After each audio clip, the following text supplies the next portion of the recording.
second session kan chan le don to a chon nu program hi kan puang hal zor zor nga kan hun ten min dei lawa hlom sia kan program ang han kan kal thaleng hal cha char mai don na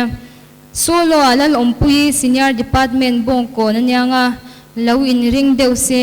hemi ka puang zo han zai thai mai tur khan chuan recitation loi si lal ro changi beginners trampui chuan solo senior salom recitation Esther lalmal somi zuang tui solo lalmal somi doctrine trampui recitation silal shwai tuanga primary salom solo Judith rohlupui salom chuan hemi dotaihan gilit special school tekha kan dale a chuan solo alal manpui doctrine bongkon group singing salom no pangte anyanga chuanin solo lalrin pui interdepartment salom Exon song bongkon Sunday school chuanin voinia hanin kal chaber loman kha kansem don boka chuan thonthu in phuasiak loman kha kansem le boka nga chuanin thillom deuh mai a boka voinia ron perform zongzong tekha in zavai in loman kan pedon bok cheuni kut bengang ule alomo me mai chuan aw deuh dur dur po kha kan phal rengania o voin chu lim deuh man turania chuanin kha zong kha voin chu hnuwa kan program turani a tuna chuanin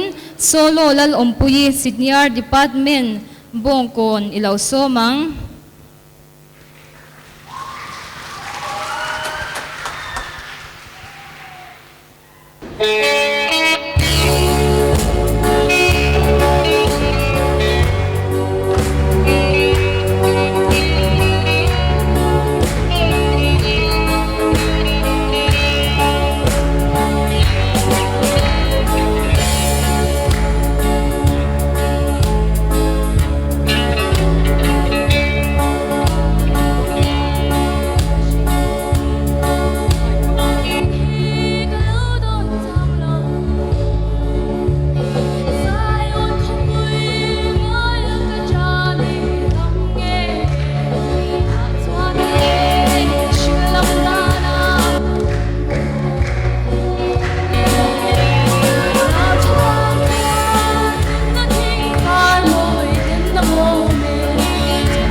chẳng mai là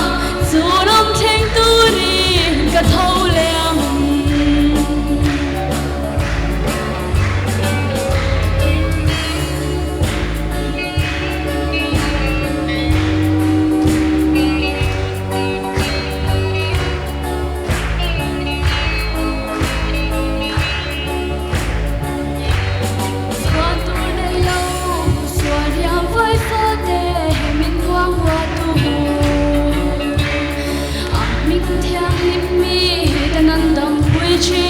đam vui bi si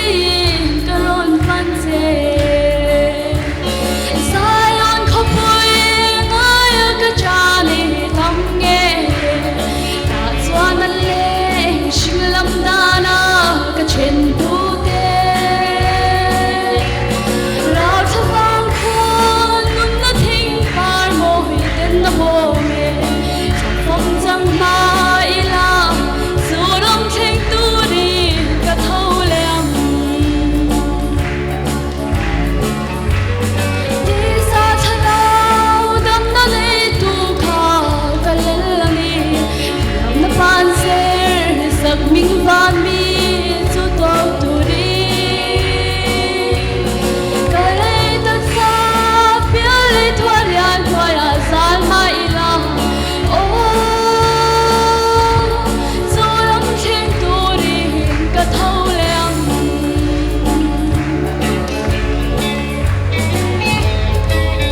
Pana paklaman mình sống sa bose Unalo layom pui bong ko na bahan sai le tuna suwa recitation thiam taka han soi turin loisi lalruat sangi beginners thuam pui kan lo som le ga le kuteng ni lo lo ma hemi zawa hian solo turin senior salom te kan lo in ring le don nia Pathian tu thiang li mi lau ngai thang u sam number som thum palina chang riat na changa chang som pasarina ole pa chazia thu ole pa chazia chu tem chin te reng u ama a in rin nang khat mi chu eng a thole o ami thiang nim te u le pa chu ji rau ama ji tu te tan chuan tak sam na reng reng om si lau sakai bak nei wang lai te chu an ta chamin an ril cham china le ba zong tu te ro chuan thil tha reng reng an ta cham ngai lawang ho u nau pang te u ka thu ngai thara u le pa chi dang ka lo zir ti rang cheu chat na mu thei na na nu na do dam re ngai na mi chu tu nge ni i le chu swa la ka veng chala i mu chu ti der na thu soi lo tur im veng chara sa kal san la thil cha ti ro rem na zong la a u min ro le pa mi chuan mi fel te lam a en chi na a veng chuan an nau turin angai thareng chin le ba mel chuan thil ti swal tu te chu adau chin an mani share reng na chu le ta ti bo ral turin me fel te chu an awa tin le ba chuan alo shia an mang an na zong zong a chuan na chan chok ta kalombe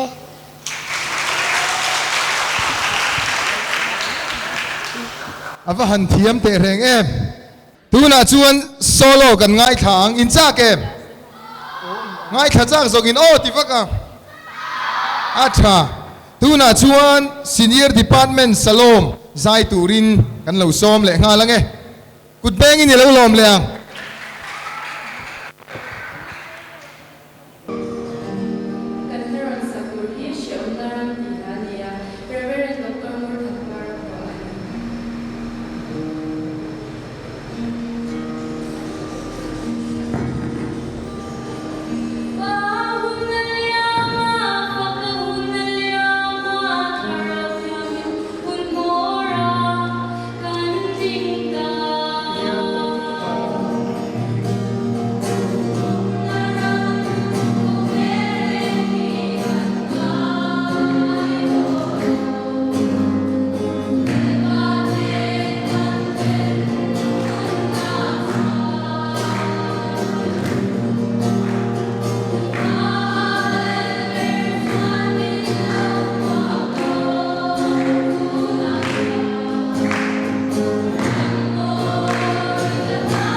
Senior Department Salom Feng dan Athiam Dek Dek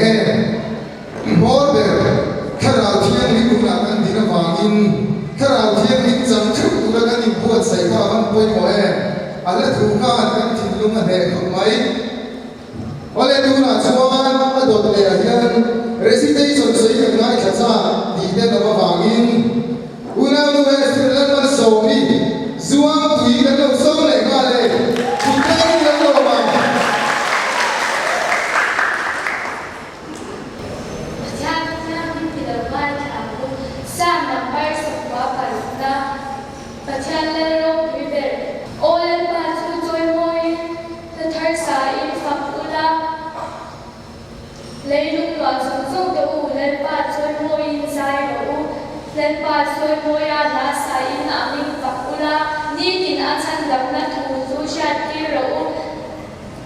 Tin singa aro pizza shilula mitin rek te singa thil mak ti te chu shiro dan pa su aro pia nasataka faktur ani patya zong song aya chitur ani kalome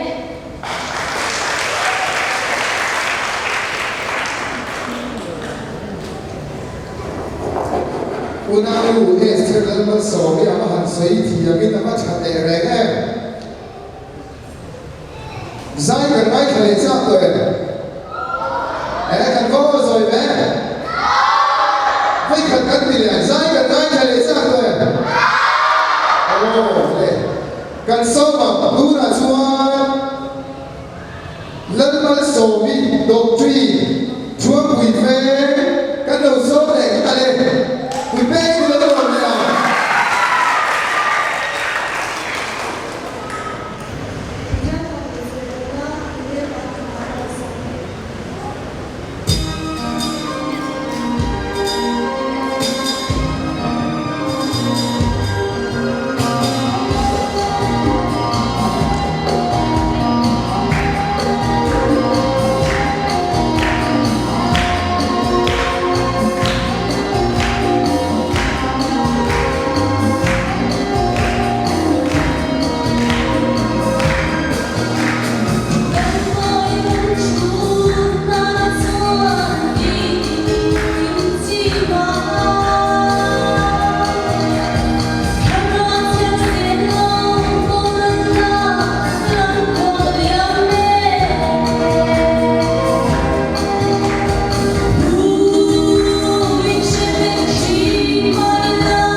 Hãy subscribe cho kênh Ghiền Mì Gõ để không bỏ lỡ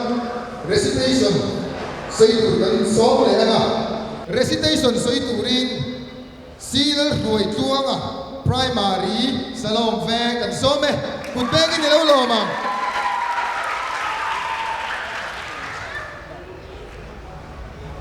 Pathian thu thiang lim ilo ngai thang u sam number som kuana chang khat atanga chang som pani lelpa nang chu chuan zong zong chena kan om na ini chi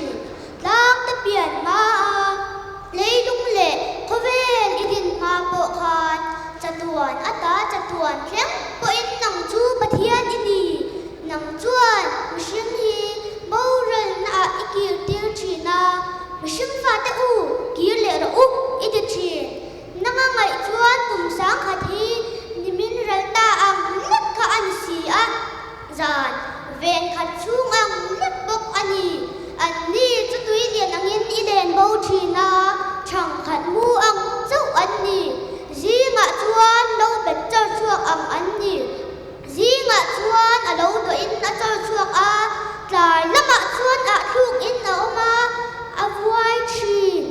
ithin ur na ati bawralin kan oma ithin rim na ati mang anin kan om bok si a kan kholok na ta chu ima a ida a kan sual zek rum ta chu email enga ida ta a kan dam chung ni zong zong hi ithin rim na a aral thina kan dam chung kum te hi thon thu angin kan te top thi kan dam chung kum te chu kum som sari ani a chak na awangin kum som riat po ani the nima sila are na chu tho rim na le nung mai na mai ani aral thuaya ke ni po kan thlok po thin ani hi tuin nge ithin ur na thil ti te zia sia a nang ma chi tur zia nga ithin rim na chu sia le kan tam chung ni ta chia dan turin zir ti ram che fin na thin nung kan nei pha hian na turin lai ban kan za tan mal sor ro se kalome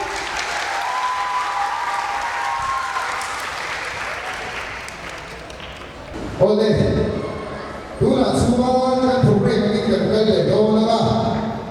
sai thia em sai kan mai thia do na ni Judy rau rupui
le zai thiam hle me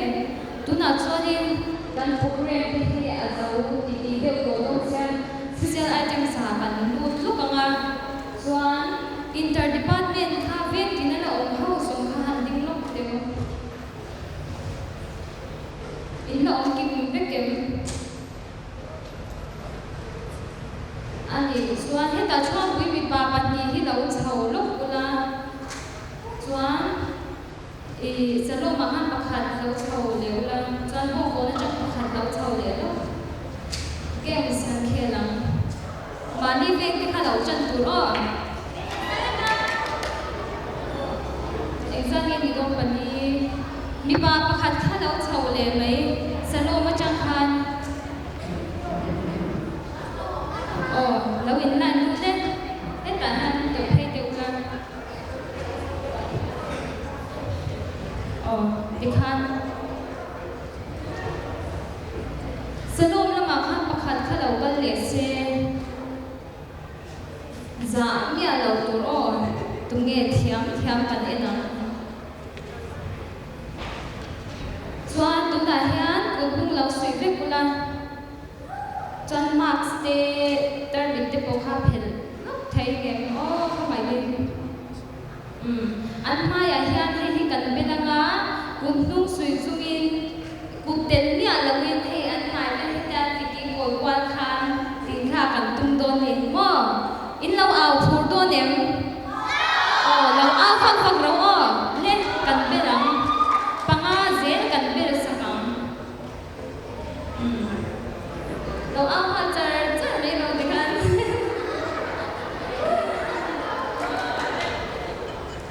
bạn đi khắp bên lâu là tin rằng là cũng có tin chặt rồi đúng mà là chết thầy lâu đúng nghe bạc khăn là niềng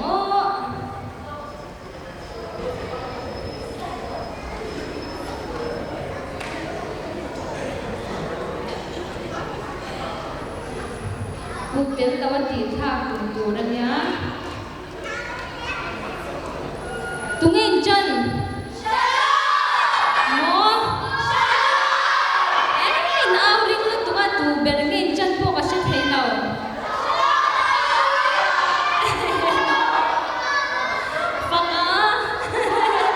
Paka nung bi. Ne, inin dahin hilaw. Malang ko i-charger ko inin ringem dingil ula no pang fill PYD no pang nalitude ne 1 2 3 in ha charger ang 1 2 3 start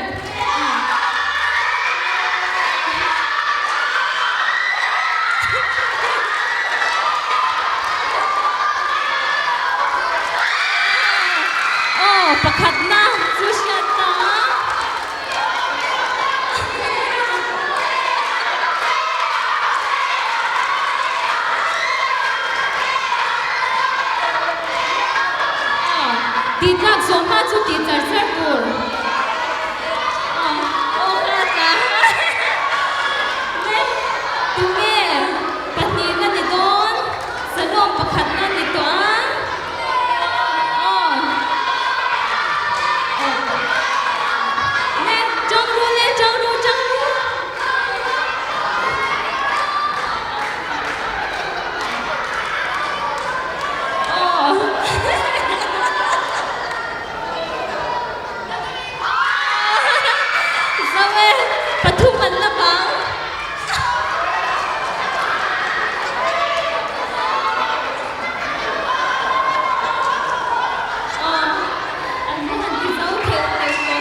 apa hansai tiang tere azuna kan wai titi ter mai a ole tu na chuan modia action song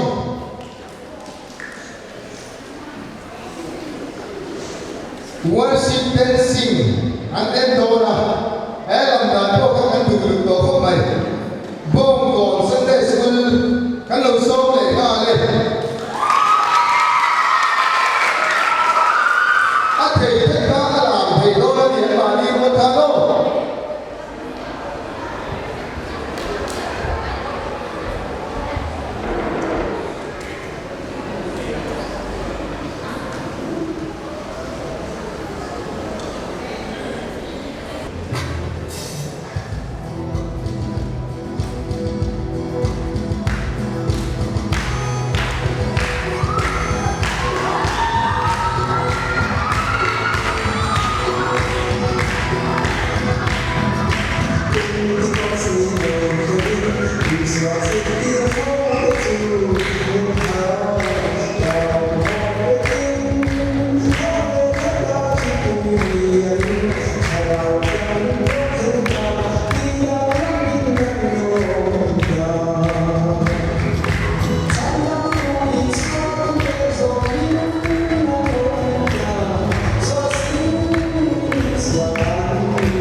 ti som kha vai ni ta na program kan siam chu ni ya chuan khami zo khat thon thu in phu siak lo man sem na kan nei do na items nei tu ra kan ti song song te kha ro pui kan ti kho mai nakina po kan ho tu te nan non soi long thu non soi te po kan ringa chu ti gang tu chuan han in bu sai la thon thu in phua siak lo man sem na hi kan soi zau anga alo man tu ra hi hoi lo par kan siam kan siamo hoi lo par beauty parlor hai unau no pui te hi dor mi hemi hian aron sponsora aro pui kan ti tak sa jera kudan bank him him te ro pui mai Queen Puasia ka hianin aloman te hi kan buang ve shim shimanga pakhat na hianin memento le cheng sang kha takenga pani na hian memento le cheng zasari chuan pathum na hian memento le cheng zanga akenga ni ti kha kan bank te azia te hi duai nen chahem mama than po har zoga chuwang chuanin voinia ron ti hlot linga zia te no pang Sunday school fel tak tak te in chuanom tak zet ani ti kha kan soi du boka chuanin loman kha min sem sak turin tunge kan somang upa h banal dika khan min lo sem sak mai se in kau tua ngai lo khan pakhat na chang pathum na khan ni hian sem hal mai se thange he hi nia an lo man don tur chu chuan pakhat na lo man dong tu hi unau pa lal ruat fela senior department trumpui vahan dong nem chol chol do nem van nei hle me than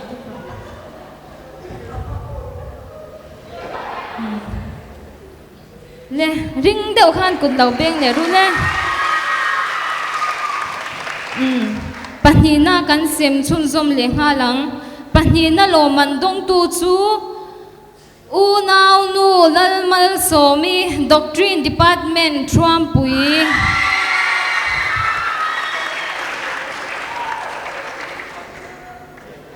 an en ton tlak hle ni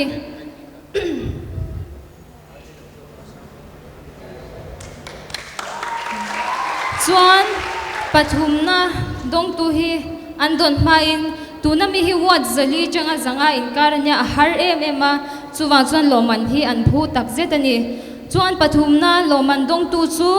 si vanlal pek hlua primary department trumpui lo kalem tunge ziak si vanlal pek hluan omem trumpui changkhan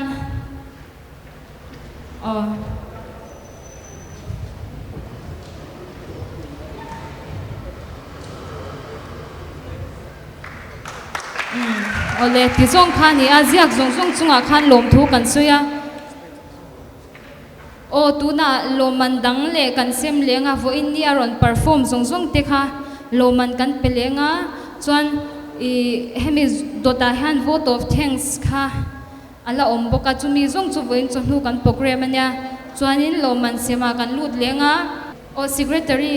po adem chang chang kha ni mai lo chho mai se chuanin loman sem kha kan chan don ania ole kan chairman kan bial tu pastor Sunday school department ka thopui zong zong te ma sain chibe ka buk chewa voin hei Sunday school meet sang ni som ni pani hun ro pui tak me chu kan mang zo don hai to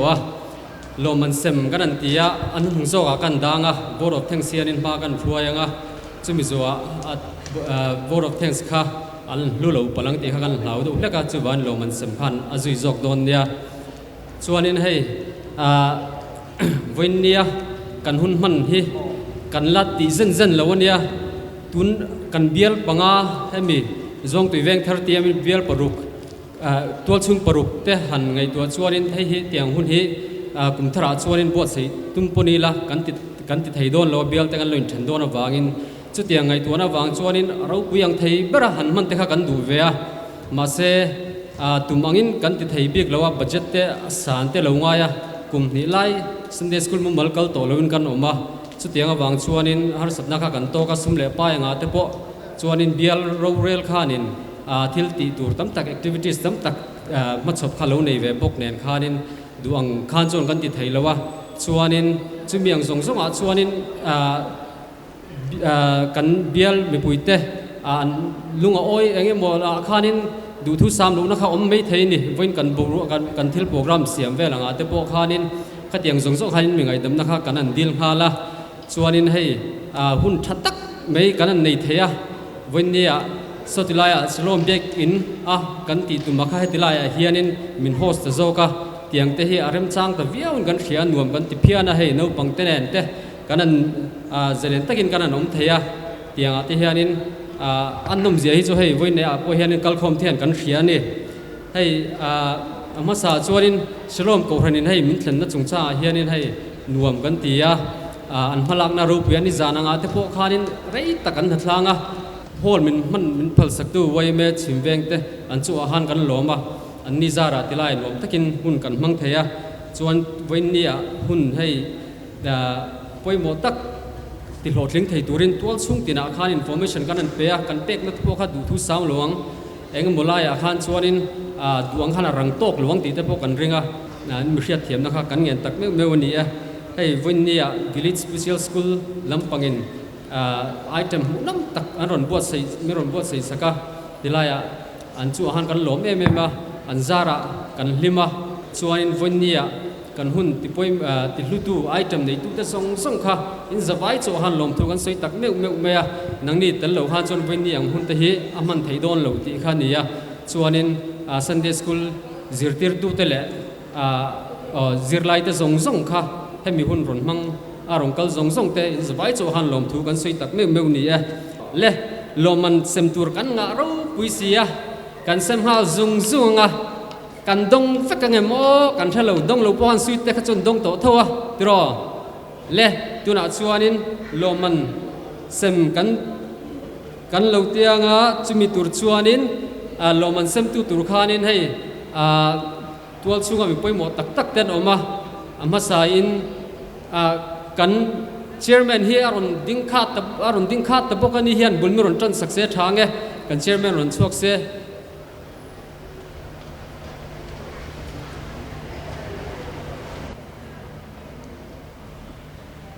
ka ko chua piang kha ta ron tlan hal do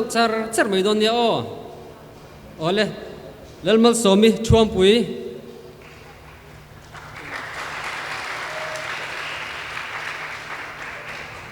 Judith Raulupui Shalom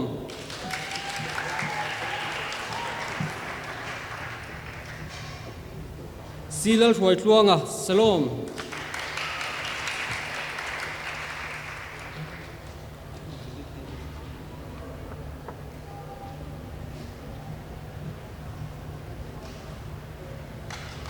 Esar Lalmal Somi Zuang Tui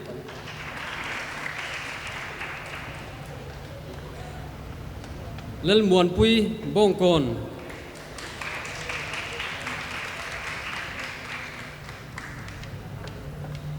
Lal Rin Pui Shalom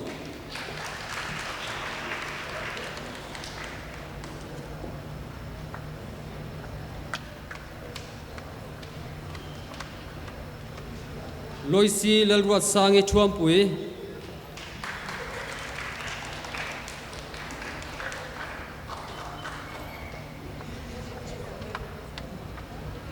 Lal Ompui Bong Kon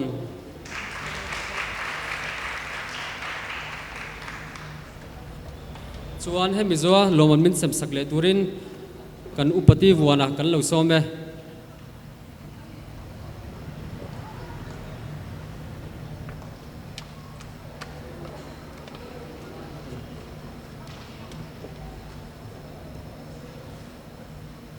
Action song Bong Kon ai o khanin pakhat khan la mai se thange action song Bong Kon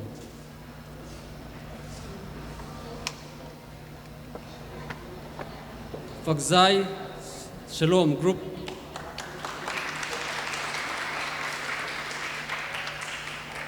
Faklam Muanna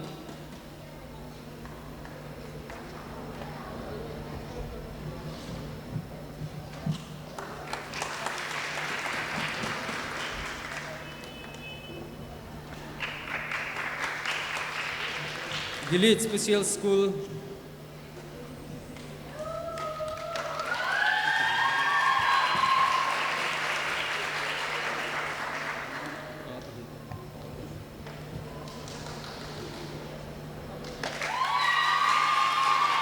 Chuan Gilead Special School tang thuin Faustina.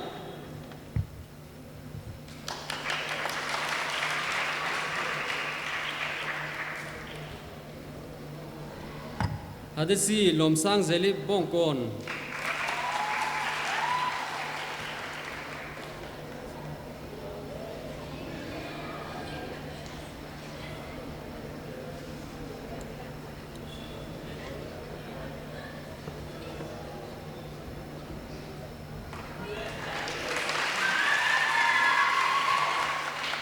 Lal hing moya muanna. Lal rempui chuampui. Lal rempui chuampui.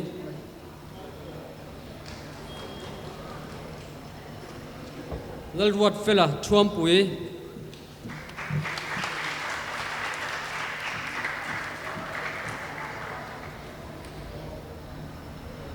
Irene Zuang Tui Vengthar Irene Lalrin Omi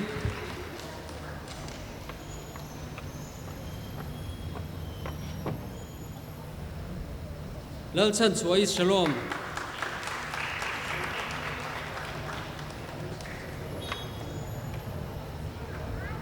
Lalruat Puya Bongkon Lalruat Puya Bongkon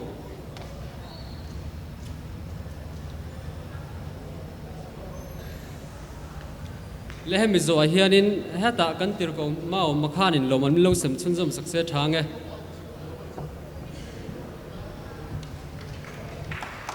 puwana chuwa kan lome ani hi bongkon tual chunga Sunday School Treasurer lai ani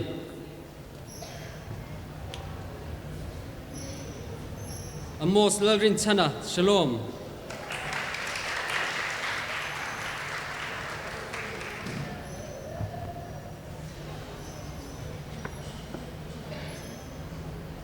Nancy Lal Huay Zeli Shalom.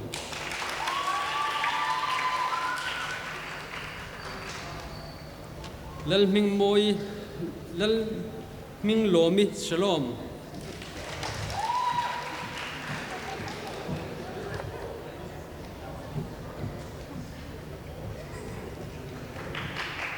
Ole, tisong kha kan lom man sem te chu ni e. Kan tir ko ma ma chunga kan lom e.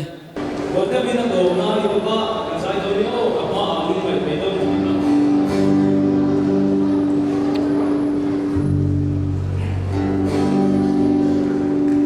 come on, I may not some stories.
lalpa